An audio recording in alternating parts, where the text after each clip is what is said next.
a todos, sejam muito bem-vindos mais uma vez, mais uma semana que se inicia, com muitas oportunidades aí de trabalho, de realizações, e nós estamos muito agradecidos, nós da Casa Espírita Adolfo Bezerra de Menezes, nosso lar, por mais uma oportunidade de podermos oferecer a todos vocês essa palestra virtual. Nesta noite nós teremos como palestrante um companheiro antigo da nossa casa, o querido amigo Paulo de Tarso. Muito obrigado, Paulo, que Deus ilumine, o abençoe na sua trajetória, na sua caminhada espírita e também na sua caminhada de vida aí, social, familiar, a toda a sua família, muitas bênçãos, né? Que Deus possa derramar sobre todos muita luz, porque a família é a base de sustentação de todos nós. Vamos, nesta semana, falar um pouquinho aqui nessa introdução da importância de continuarmos aí com as nossas orações, não esmorecermos, sempre que pudermos, todos os dias da semana, orarmos por esses acontecimentos no nosso planeta Terra. As nossas preces, os nossos pensamentos positivos são muito importantes para que isso possa ir diminuindo pouco a pouco e quem sabe, muito em breve, o nosso mundo volta à normalidade, esse medo que nós estamos, né, essas preocupações que vão acumulando em nossas mentes, isso pesa muito sobre todos. A doutrina nos ajuda e uma das explicações da doutrina é que a prece bem feita, de coração, com aquela vontade íntima, né, de querer o bem a alguém ou alguma coisa, e isso contribui muito para a solução de vários problemas. Então que continuemos com nossas preces, continuemos com as nossas orações. Não deixemos de fazê-la no nosso dia a dia, direcionada àquele povo que está lá em guerra, ao planeta Terra como um todo, àqueles que estão encarnados passando por dificuldades também de doenças, de dificuldades financeiras, aqueles que estão já fora do corpo físico, desencarnados, também precisam de prece. Prece é a ferramenta que nós temos hoje, porque estamos numa etapa de nossas existências de espíritos eternos que precisamos aprender a lidar com a mente, com o pensamento. Vamos fechar os nossos olhos, preparar o ambiente em que estamos para que possamos ouvir a palestra da noite e posteriormente fazermos as nossas vibrações para todos aqueles que precisam. Senhor Jesus, mais uma vez aqui estamos, Senhor, elevando os pensamentos a Ti e Te rogando a Sua proteção, Te rogando o Teu auxílio para todos nós.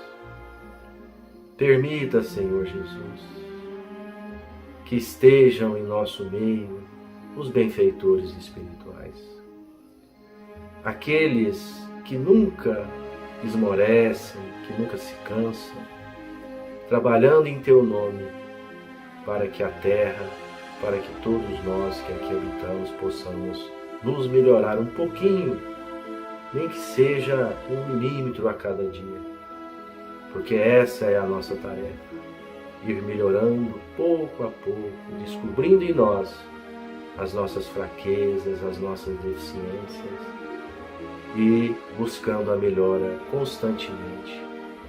E para isso precisamos, Senhor, desses irmãos amigos, dessas irmãs amigas, sempre do nosso lado, nos sustentando. E nesta noite, mais uma vez, que eles estejam conosco, para que possamos nos unir nesse pensamento de paz e de harmonia para toda a nossa terra. Esteja conosco, Senhor, hoje e agora e por todo sempre. E que assim seja.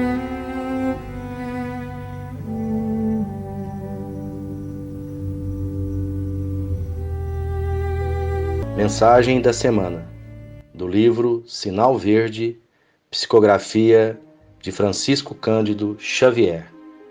Saudações. Toda saudação deve basear-se em pensamentos de paz e alegria. Pense no seu contentamento quando alguém lhe endereça palavras de afeto e simpatia e faça o mesmo para com os outros. Mobilize o capital do sorriso e observará que semelhante investimento lhe trará precioso rendimento de colaboração e felicidade. Uma frase de bondade e compreensão opera prodígios na construção do êxito. Auxilie aos familiares com a sua palavra de entendimento e esperança. Se você tem qualquer mágoa remanescendo da véspera, comece o dia à maneira do sol, esquecendo a sombra e brilhando de novo. André Luiz.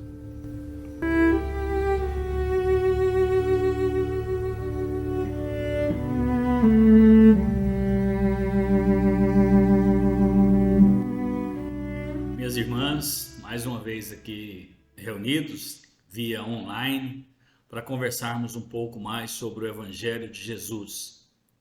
O tema que iremos tratar hoje está no Evangelho segundo o Espiritismo, a terceira das obras básicas, no seu capítulo 4, ninguém pode ver o reino de Deus se não nascer de novo.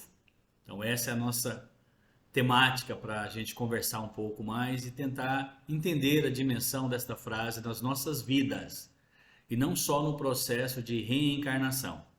Sei que muitos dos que nos assistem não são espíritas e talvez não tenham o entendimento espírita doutrinário desta frase.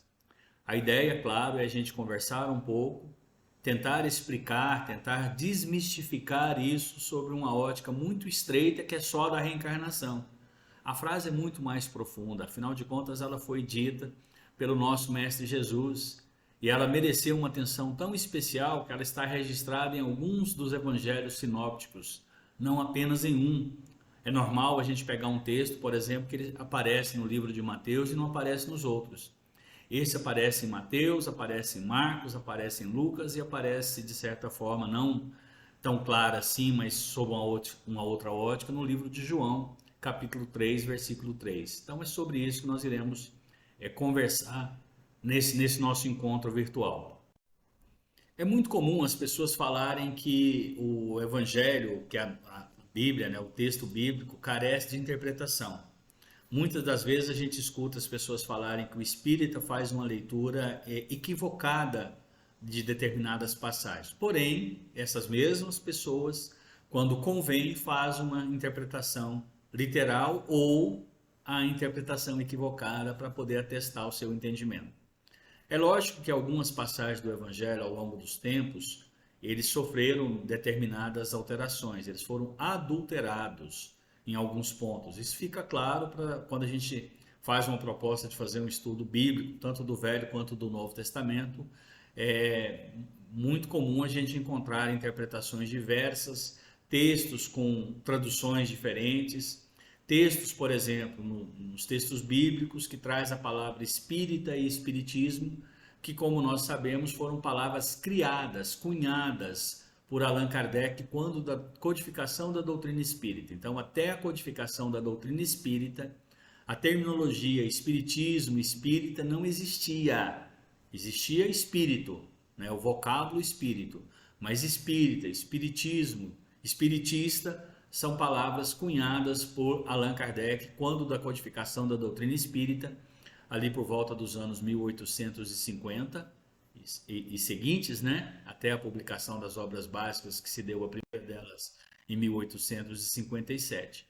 Porém, a gente pega texto bíblico que aparece em Deuteronômio, por exemplo, fazendo uma referência à proibição de Moisés, que não poderá consultar espíritas. A gente percebe que foram alterados os textos com a ideia de deixar mais enfático determinada mensagem, mas da mesma forma que a proposta poderia até ser essa, de deixar enfático, a gente entende que não, mas que podem ter outros textos serem alterados, suprimidos, e a gente sabe disso. Para começar a nossa conversa sobre ninguém pode ver o reino de Deus se não nascer de novo, eu vou fazer uma breve leitura do que nos assevera textos bíblicos sobre o processo de nascer de novo e textos do Evangelho segundo o Espiritismo, para a gente fazer juntos aqui uma discussão a respeito. Por exemplo, no Evangelho segundo o Espiritismo, o texto diz o seguinte, quando a gente pega lá e abre o capítulo 4 para poder fazer um estudo do que nos legou o nosso codificador Allan Kardec. Capítulo 4. O item 1, 2 e 3, os itens 1, 2 e 3 são itens que trazem textos bíblicos. Então eu vou ler o que está no Evangelho. No item 1, Jesus, tendo vindo às cercanias de Cesareia de Filipe, interrogou assim seus discípulos: que dizem os homens com relação ao Filho do Homem? Quem dizem que eu sou? Eles lhes responderam: dizem uns que é João Batista, outro Elias, outros Jeremias ou algum dos profetas. Perguntou-lhes então Jesus: e vós, quem dizes que eu sou? Simão Pedro tomou a palavra e respondeu: tu és o Cristo, o Filho de Deus vivo. Replicou-lhe Jesus: bem-aventurado és, Simão, filho de Jonas, porque não foram a carne nem o sangue que isso te revelaram, mas meu Pai que estás nos céus. Mateus 16, 13 a 17 e Marcos 8 a 27. Então, nesse primeiro parágrafo que eu estou lendo no Evangelho segundo o Espiritismo, tem-se uma introdução dessa questão de João Batista, de Elias, quem é quem. No item 2, neste ínterim, Herodes, o tetrarca, ouvira falar de tudo que fazia Jesus e seu espírito se achava em suspenso, porque uns diziam que João Batista ressuscitaram dentre os mortos, outros que apareceram Elias, e outro que um dos antigos profetas ressuscitaram. Disse então Herodes: mandei cortar a cabeça a João Batista. Quem é então esse de que ouço dizer tão grandes coisas? E ardia por vê-lo. Está em Marcos 6,14 e Lucas 9,7. Olha só. Herodes começou a ficar preocupado porque as mensagens de Jesus guardavam a sintonia com as mensagens de João Batista, que tinha tido a sua cabeça cortada por Herodes, né? Mandou cortar, que já trazia as mensagens de Elias do Antigo Testamento. Então já Herodes e o povo da época já demonstravam uma confusão com esse processo de ou renascer o homem, no caso de... E aí fica muito claro para a gente esse entendimento de João Batista e Elias, ou num processo de guardar uma sintonia da mensagem de Jesus em relação a João Batista. Já causaram um desconforto. Continuando, item 3. Após a transfiguração, seus discípulos então o interrogaram dessa forma: por que dizem os escribas ser preciso que antes volte Elias? E aqui nesse item 3 está a alma da nossa conversa, né? E do capítulo 4 do Evangelho segundo o Espiritismo. Jesus lhes respondeu: é verdade que Elias há de vir e restabelecer todas as coisas, mas eu vos declaro que Elias já veio, e eles não o conheceram e trataram como lhes aprouve. É assim que farão sofrer o Filho do Homem. Então seus discípulos compreenderam que fora de João Batista que ele falava. Mateus capítulo 17, versículo 10 a 13 e Marcos capítulo 9, versículo 11 a 13. Minhas irmãs e meus irmãos, qual a dúvida? Como não acreditar que Jesus estava falando da possibilidade real de um espírito renascer num outro corpo? Jesus falava nesse momento de João Batista, que era a reencarnação do profeta Elias. Como ter dúvida em relação a isso? Aí, claro, alguns poderão falar, mas é um texto que está dentro do Evangelho segundo o Espiritismo, né? Tem o texto e depois tem a explicação espírita doutrinária. Então, essa aqui é uma Bíblia, é o Novo Testamento e o Velho, estão aqui, e é uma tradução que a gente chama de tradução evangélica. Mateus capítulo 17, versículo 10 a 13. Mateus capítulo 17, né? Infelizmente não dá para ver com clareza, mas eu estou lendo isso. Versículos 10 a 13. Os discípulos lhe perguntaram, lendo agora no texto bíblico: então, por que os mestres da lei dizem que é necessário que Elias venha primeiro? Jesus respondeu: de fato, Elias vem e restaurará todas as coisas. Mas eu lhes digo: Elias já veio e eles não o conheceram, mas fizeram com ele tudo o que quiseram. Então os discípulos entenderam que era de João Batista que ele tinha falado. Texto bíblico, né? Olha, Nova Versão Internacional, Dr. Sid Bussell, co-organizadores Dr. Kenneth Bois, Bill Perkins, não é? Então essa é a Bíblia que eu uso nas minhas palestras. Como a gente falar que não está na Bíblia esse texto? Ah, mas está interpretando errado a frase. Então os discípulos entenderam que era de João Batista que ele tinha falado. Mateus capítulo 17, versículo 10. Vamos pegar um texto aqui que eu citei no começo. João capítulo 3, versículo 3. João, Evangelho de João, capítulo 3, versículo 3. O encontro de Jesus com Nicodemos. Havia um fariseu chamado Nicodemos, uma autoridade entre os judeus. Quando a gente estuda o Evangelho segundo o Espiritismo e vai lá na introdução, a gente pega lá uma apresentação das personagens que aparecem, né, dos fatos históricos daquela época, quem eram os fariseus, os saduceus, os portageiros, os peageiros. E os fariseus eram tidos e havidos como doutores da lei. Eles se auto-intitulavam, era um grupo, né, de senhores que faziam parte das pregações e estudos dos livros judaicos nas sinagogas e se auto-intitulavam como doutores da lei judaica, os que tinham a carta magna para poder interpretar a lei judaica. Eles se auto-intitulavam. Tá? Nicodemos era um desses fariseus, né, desse doutor da lei. Mas a gente percebe no estudo do Evangelho que ele já estava se cristianizando, não é? Ele já estava conseguindo mudar esse entendimento. A dúvida já tomava conta do coração dele.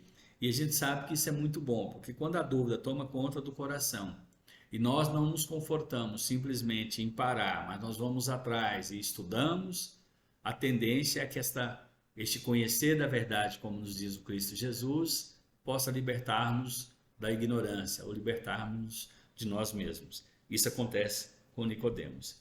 Então havia um fariseu chamado Nicodemos, uma autoridade entre os judeus.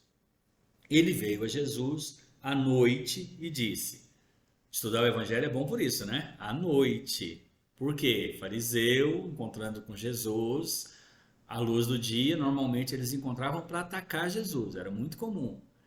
Veio até ele um fariseu e desafiando-o falou, e provocando-o falou. À noite, por quê? Porque agora é a hora que eu não preciso representar, eu posso ser eu mesmo e posso colocar na presença daquele que eu reconheço sendo um profeta as minhas dúvidas, as minhas agruras, os meus sentimentos. Olha que belíssima essa passagem. Mestre, dizendo Nicodemos, sabemos que ensinas da parte de Deus, pois ninguém pode realizar os sinais miraculosos que estás fazendo, se Deus não estiver com ele. Então está claro que Nicodemos já era cristão, já entendeu que ele era o filho do Deus vivo e que somente sendo filho do Deus vivo pode agir como ele agia. E aí ele diz, Jesus, em resposta, Jesus diz a ele: digo-lhe a verdade, ninguém pode ver o reino de Deus se não nascer de novo, E aí Nicodemos pergunta: como alguém pode nascer sendo velho? É claro que não pode entrar pela segunda vez no ventre da sua mãe e renascer. Eu fui fazer uma palestra esses dias sobre esse tema e eu falei: olha, a gente passa por tanto aperto na vida que eu tenho vontade de voltar para o ventre da minha mãe muitas vezes. Fica quietinho lá, Imagina ela passando a mão e acariciando. Mas aí eu passei por um processo de adoção, que eu já fiz até palestra sobre isso, e eu lembro que a minha mãe biológica não é exatamente a minha mãe que eu queria me acariciando. Essa me acaricia no coração e na alma todos os dias, que é a minha queridíssima mamãe Alda Maria, né? Não é à toa que ela é Maria e que ela é Alda. Mas olha só, Nicodemos fica em dúvida, como é que se dá esse processo? Aí Jesus respondeu, digo-lhe a verdade, ninguém pode entrar no reino de Deus se não nascer da água e do Espírito. O que nasce da carne é carne, mas o que nasce do Espírito é Espírito. Não se surpreenda pelo fato de eu ter dito, é necessário que vocês nasçam de novo. Os nossos irmãos evangélicos, às vezes, eles falam, mas ele estava falando de nascer pelo batismo do Espírito Santo. Gente, não tem isso. Não está escrito isso. É texto bíblico. Por que a gente insiste em fazer uma interpretação para justificar a nossa dificuldade de entender algo muito mais fácil? A reencarnação. O nascer de novo atesta a bondade e o amor de Deus, atesta a equidade de Deus para com todos nós. O nascer de novo nos permite entender essas diferenças, por que eu sou pobre, o outro é rico, por que eu tenho formação intelectual, faculdade, sei lá o que, e o outro não teve a oportunidade de estudar, por que eu tenho que trabalhar na roça e o outro trabalha no escritório, no ar-condicionado, por que ele tem uma vida feliz e às vezes fazendo coisa errada, e eu tenho uma vida difícil e às vezes fazendo coisa certa. Essas diferenças, elas são mais fáceis de serem entendidas, ainda que de forma muito simplória, quando a gente pensa à luz da reencarnação. Plantamos e colhemos, estivemos aqui, voltamos, fizemos coisas boas, fizemos coisas ruins, colhemos coisas boas, colhemos coisas ruins. É mais fácil de entender o amor e a bondade de Deus pensando assim, do que ficar criando subterfúgio para poder justificar. Não, é porque é nascer pelo batismo, é nascer pelo Espírito Santo. E quem não tem acesso ao batismo e ao Espírito Santo? Milhares de pessoas não entendem o Evangelho de Jesus. A maior religião do mundo não é a cristã. Por que eu ainda acredito que só um grupo? Então, hora que antes de nascer, eu já fui ungido para nascer dentro de um grupo religioso que vai me permitir uma pseudo-salvação, e todos os outros, antes de nascer, por uma escolha abrupta de Deus, não, está fora desse grupo, não faz sentido acreditar nisso. Tá mais fácil crer num amor, num Deus amoroso, num Deus cuidadoso, num Deus abençoado, num Deus maravilhoso, num Deus equânime, num Deus que distribui de forma igual as oportunidades, que cobra da gente de forma igual, que não tem os seus escolhidos, que já desde a encarnação já vai reencarnar com mais dificuldade. Um Deus que, imagina alguém aceitar Jesus tendo nascido numa família toda desestruturada, no meio de vício, no meio de álcool, no meio de briga, pais separados, aquela bagunça toda, e outros que nascem dentro de um lar, por exemplo, evangélico, cristão, espírita, católico, tem mais possibilidade de trilhar um caminho correto, já seria uma escolha de Deus antes de nascer. Eu já vou te dar uma prova que você nem merece, eu vou te testar, como me disse uma vez um irmão. Não faz sentido. É mais fácil entender o Evangelho aceitando a possibilidade da reencarnação, do nascer e renascer de novo, da oportunidade de rever, de refazer. Isso está em várias passagens no Evangelho, não só nessas que eu li. O nosso irmão Severino Cavalcante, ele apresenta para a gente a reencarnação na Bíblia, num dos seus livros, em vários pontos, no Velho Testamento, no Novo Testamento. Então, a gente não precisa fazer barreira. Bom, agora, feita essa fala, a gente pode começar a caminhar para o término da nossa conversa, porque aí entra um outro ponto de vista sobre a mesma coisa, sobre o texto do Evangelho segundo o Espiritismo, no seu capítulo 4, que foi lido na introdução, que fala que ninguém pode ver o reino de Deus se não nascer de novo. Ou seja, nós não podemos alcançar o cume do ponto de vista da evolução, do ponto de vista do crescimento espiritual. Nós não podemos chegar a espíritos crísticos, que é o caminho para o qual nós caminhamos, se não nascer e renascer inúmeras vezes, se não experimentarmos o processo de nascer e renascer, para irmos nesse caminhar, trilhando, nos melhorando. E aí, como eu disse, a gente passa agora para uma análise um pouco diferente do que foi essa primeira parte da nossa conversa, para a gente entender isso um pouco melhor. Por quê? A gente fala de reencarnação, de nascer e renascer. Então, hoje, nós temos uma idade física, e aí essa idade física a gente vai fazer uma análise e fazendo essa análise a gente descobre que houveram alguns erros, né? Que nesta encarnação, nesta vida, nós erramos, cometemos alguns equívocos. Se nós pegarmos o Evangelho segundo o Espiritismo, nós estamos falando do capítulo 4, ninguém pode ver o reino de Deus se não nascer de novo.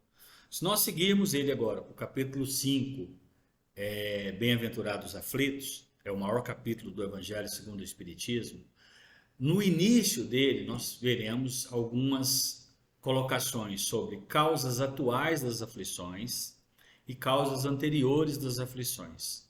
Então, o item chama Justiça das Aflições. Causas atuais, causas anteriores e a justiça de passarmos por isso. Nesse texto, que está no capítulo 5, logo no começo dele, fala que nós não atravessamos nada com o qual nós não tenhamos compromisso. Ou porque nós causamos nesta encarnação, ou porque nós causamos em outra encarnação. Mas que o sofrimento, qualquer que seja ele é fruto, ele é filho da justiça e do amor de Deus para conosco. Então, passar por determinadas atribulações é o reflexo do amor de Deus em nossas vidas. É a oportunidade que Deus nos dá de burilarmos como alma, como espírito que somos, de melhorarmos, de enxergarmos os pontos que precisam ser melhorados, de trabalharmos nisso e de merecermos um avanço. Então, isso está no capítulo 5, que é o seguinte a esse que nós estamos estudando nessa nossa fala. Pois bem, nesse evangelho, nesse capítulo 5, fica claro para a gente que nem tudo que nós passamos, obviamente, tem a ver com esta vida, mas que algumas coisas têm a ver com essa. Então, para a gente pensar em ninguém pode ver o reino do céu se não nascer de novo, vamos pensar naquilo que nós estamos fazendo hoje. Se a gente pegar a primeira obra básica, que é o Livro dos Espíritos, questão 919, 919A, nós veremos uma mensagem do Espírito Santo Agostinho, em que ele fala que é preciso que nos conheçamos, fazendo uma referência à frase cunhada por Sócrates, né, e para a gente conhecer-se a si mesmo, que não é uma frase dele, ele viu no templo de Delfos, né, na Grécia, e ele se apropriou da frase para falar que é importante nos conhecermos. Sócrates é um precursor da doutrina espírita, está no Evangelho. E Santo Agostinho faz referência a esta frase, depois fala como ele fazia. Ele fala que ele terminava o dia fazendo uma análise de tudo que ele tinha feito, se ele tinha feito todo o bem que era possível, se ele tinha evitado todo o mal que era possível, se ele tinha ajudado todas as pessoas, etc. e tal.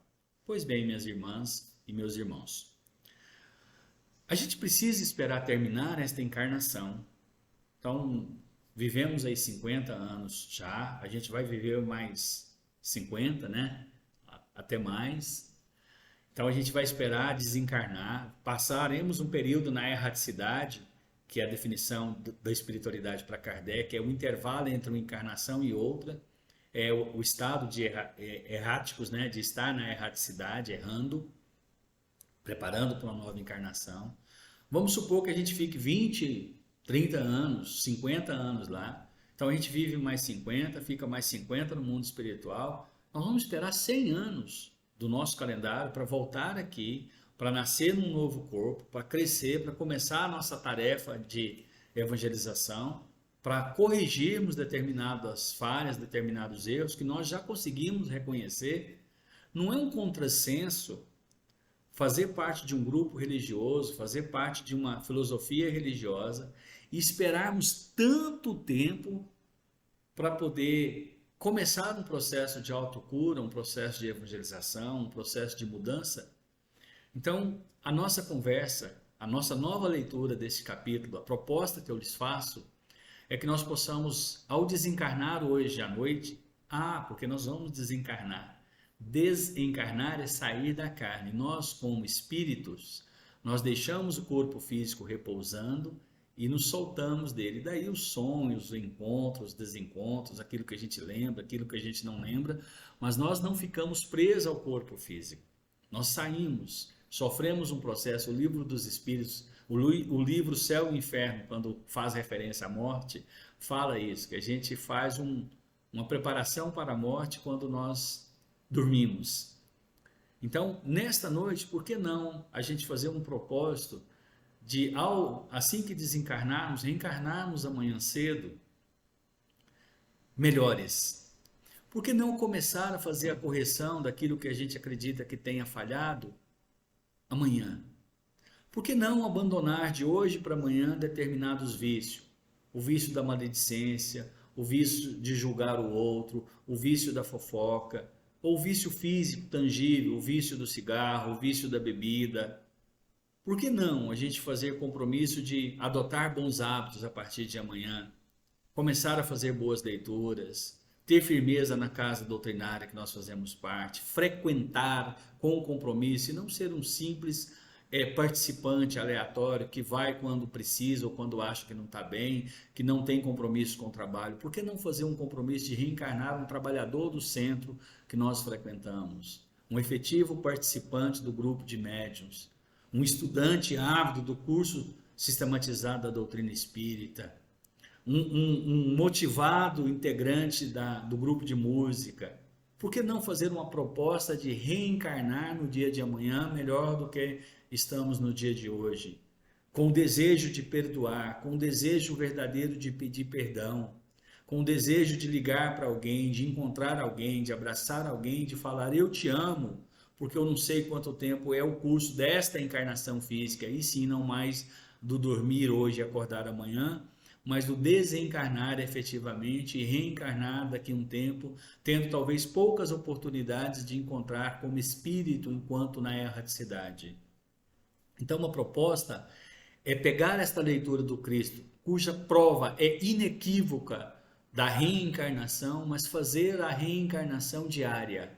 Acordar amanhã melhor que hoje, depois de amanhã melhor que amanhã, e assim sucessivamente, para que nos tornemos nesta encarnação um espírito melhor e possamos, quando desencarnarmos, efetivamente sairmos desta vida com um saldo positivo, com uma mudança que aconteceu a partir do momento em que o Cristo me visitou, quer seja através de uma simples palestra como esta, quer seja através de uma leitura, de uma boa música, ou de um papo agradável com alguém do centro, ou com outras várias e maravilhosas palestras.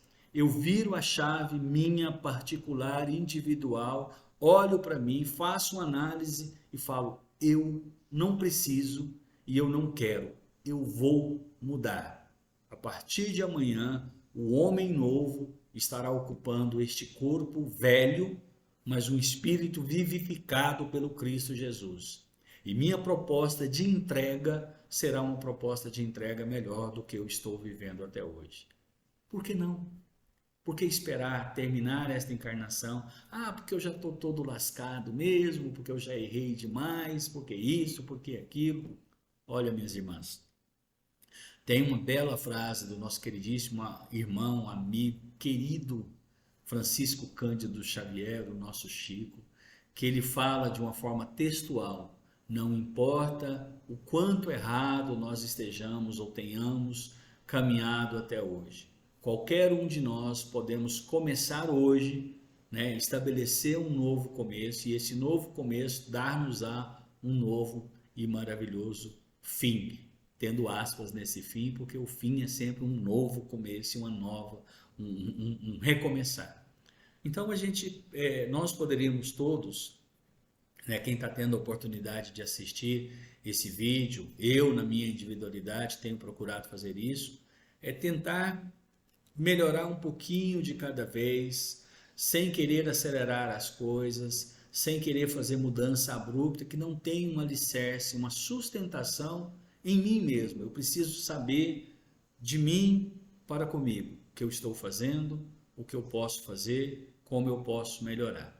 Para fechar a nossa conversa nesse passeio, no capítulo 4 do Evangelho segundo o Espiritismo, no capítulo 5 do Evangelho segundo o Espiritismo, nos textos bíblicos de Mateus e de João, eu vou me permitir fazer uma leitura das questões 919 e 919A de O Livro dos Espíritos, dentro desta fala que nós fizemos referência ao irmão querido Santo Agostinho. O que ele nos deixa claro? Está nas Leis Morais, terceira parte das Leis Morais, que é a lei que trata da perfeição moral. Capítulo 12, questão 919.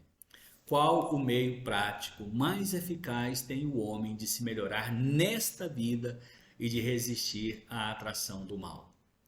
Resposta da espiritualidade. Um sábio da antiguidade vou disse: conhece-te a ti mesmo. Estava falando do que falou no Sócrates, e Sócrates deixa claro, né? Platão deixa claro que não é uma frase dele, mas que foi encontrada e está até hoje grafada no portal de Delfos, né? Na entrada do portal da cidade de Delfos, na Grécia. Questão A da 919. Diz Kardec: conhecemos toda a sabedoria desta máxima, porém a dificuldade está precisamente em cada um conhecer-se a si mesmo. Qual o meio de consegui-lo? Primeiro parágrafo, que é o que eu vou ler, não vou ler todos, é um texto longo que você poderá ler em casa. Respondendo, Santo Agostinho: fazei o que eu fazia quando vivia na terra. Ao fim do dia, interrogava minha consciência, passava revista ao que fizera e perguntava a mim mesmo se não faltara algum dever, se ninguém tivera motivo para de mim se queixar. Foi assim que cheguei a me conhecer e a ver o que em mim precisava de reforma. Aquele que todas as noites lembrasse em todas as ações que praticou durante o dia e inquirisse de si mesmo o bem ou o mal que fez, rogando a Deus e ao seu anjo guardião que o esclarecesse, grande força adquiriria para se aperfeiçoar, porque, crede-me, Deus o assistiria. Dirigi, pois, a vós mesmos perguntas, interrogai-vos sobre o que tendes feito e com que objetivo procedestes em tal ou tal circunstância, sobre o que fizestes alguma coisa que, feita por outro, censuraríeis, sobre se fizestes alguma ação que não ousaríeis confessar. Perguntai ainda mais: se aprovesse a Deus chamar-me neste momento, teria que temer o olhar de alguém ao entrar de novo no mundo dos espíritos, onde nada pode ser ocultado? Examinai o que pudeste ter feito contra Deus, depois contra o vosso próximo e por fim contra vós mesmos. As respostas vos darão ou descanso para a vossa consciência ou a indicação de um mal que possa ser curado. Minhas irmãs e meus irmãos, são 3 parágrafos, né? E assinados por nosso irmão Santo Agostinho. E uma observação depois desses 3 parágrafos do nosso irmão Kardec. Muitas das faltas que cometemos nos passam despercebidas. Se, efetivamente seguindo o conselho de Santo Agostinho, interrogássemos mais a miúde a nossa consciência, veríamos quantas vezes falimos sem que o suspeitemos, unicamente por não percrustarmos a natureza e o móvel dos nossos atos. A forma interrogativa tem alguma coisa de mais preciso do que as máximas que muitas vezes deixamos de aplicar a nós mesmos. Aquele que exige respostas categóricas por um sim ou não, que não abre lugar para qualquer alternativa e que são outros tantos argumentos pessoais. E, pela soma que derem as respostas, poderemos computar a soma de bem ou de mal que existe em nós. Então fica aí o recado, né, para fechar a nossa prosa, do irmão Santo Agostinho e do queridíssimo irmão Denisard Hippolyte Léon Rivel, o nosso bem-amado Allan Kardec. Que Jesus nos abençoe, que Jesus nos ilumine.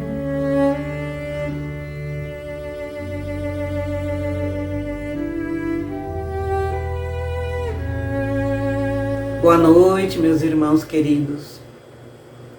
Como estamos? Prontos para essa última parte?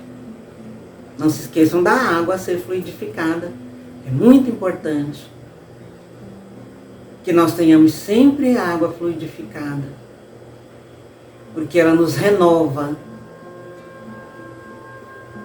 ela traz energias e fluidos que sempre regeneram o nosso organismo e também o nosso espírito, a nossa alma. Então vamos fechando os nossos olhos, vamos respirando profundamente, mentalizando a espiritualidade maior, nosso querido mentor, Dr. Bezerra de Menezes,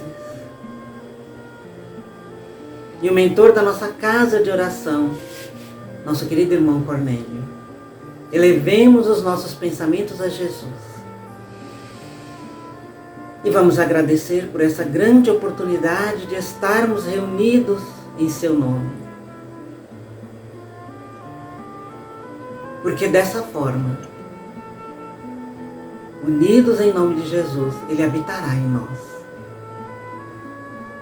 E vamos pedindo por toda a humanidade, pelo nosso planeta. Vamos pedindo por cada ser, cada criatura. Pedindo pela natureza.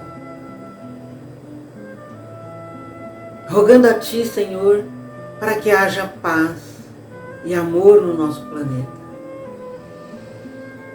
Pedindo pelo nosso país, o Brasil, para que também aqui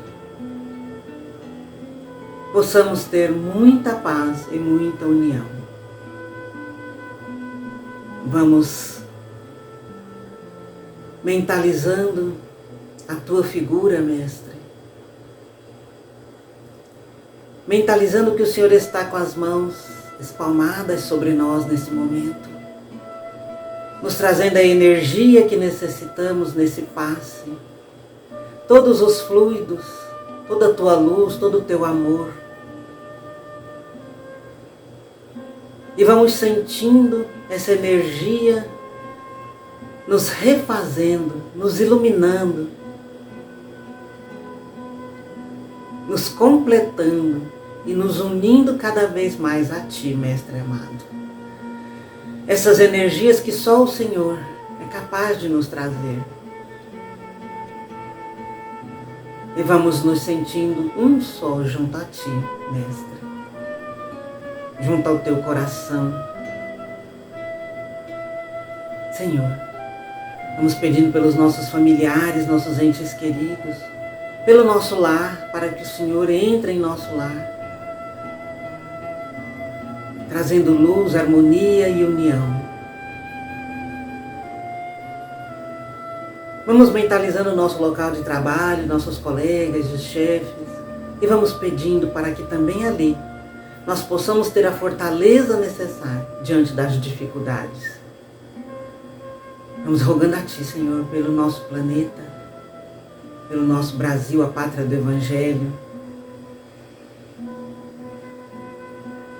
por todos os seres que nesse momento passam por atribulações, por dificuldades, por provações, por expiações, aqueles que passam por enfermidades, os que passam por depressão, por desânimo, para que o Senhor olhe com amor e carinho para cada um deles e que o Senhor possa renovar as energias de cada um, para que tenham o ânimo necessário diante dessa caminhada, muitas vezes difícil, que é a vida aqui no planeta Terra, esse planeta de provas e expiações. E vamos Te pedindo, tanto quanto possível, que possamos melhorar e evoluir. E aos poucos possamos transformar esse nosso planeta num planeta de regeneração. Mestre amado, nós Te pedimos ainda, Senhor, a fluidificação da água, a colocação de tudo aquilo que cada um de nós necessita, que nós possamos repor essa água durante toda a semana, recebendo essas energias, esses fluidos, que a espiritualidade vai colocando, para que ao fazer uso dessa água, nós possamos sentir a Tua presença viva junto a nós. Nós confiamos em Ti, Senhor. Nós acreditamos em Ti, Mestre amado. E nós confiamos a nossa vida a Ti e nos colocamos em Suas mãos, em Seus braços, para que o Senhor sempre nos indique o caminho certo.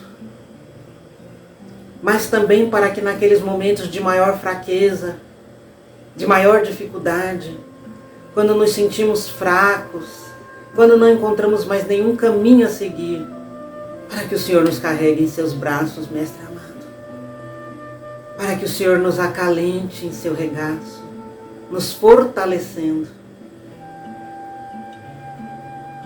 e assim nos dando condições de continuar essa caminhada. E assim, Mestre querido, vamos te agradecendo por tudo.